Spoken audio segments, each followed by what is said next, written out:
Avant de parler de novembre à Berlin, je voudrais évoquer un souvenir de l'année 1989 aussi, mais un petit peu plus précoce. C'était au printemps, au mois d'avril si je me souviens bien, et dans le cadre de ma campagne pour les élections européennes, puisque j'étais numéro 2 sur la liste à l'époque, j'avais fait le tour des capitales européennes et j'étais à Berlin.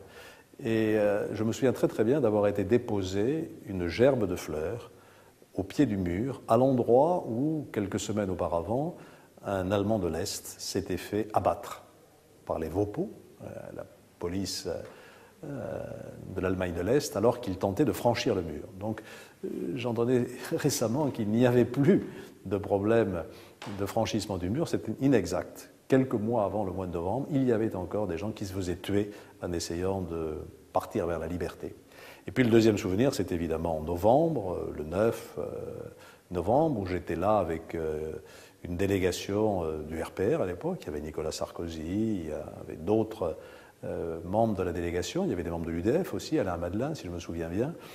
Et là encore, deux souvenirs précis. Nous avons franchi le point de passage, le point de contrôle, le checkpoint Charlie, comme on disait, et nous nous sommes retrouvés à l'est.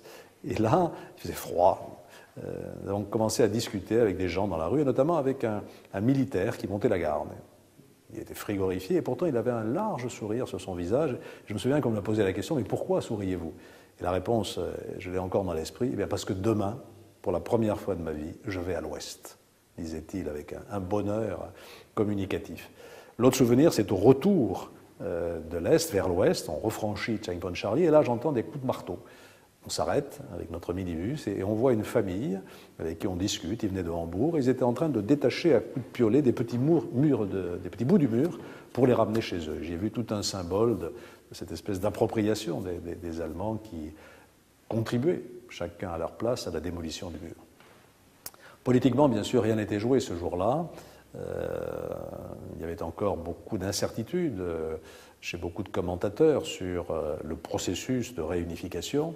Quelques mois après, je crois que c'était au mois d'avril, j'étais aux États-Unis et j'avais rencontré pas mal de responsables américains à Washington et j'avais retiré une conviction, c'était que rien n'arrêterait le processus de réunification, que les tentatives de blocage venues de Moscou, à supposer qu'elles aient été aussi fortes que certains le pensaient, ne pourraient pas arrêter cette espèce de rouleau compresseur de la liberté qui s'était mise en marche. Et c'est ce qui s'est passé, puisque la réunification est intervenue dans des délais que personne n'aurait imaginé quelques années auparavant.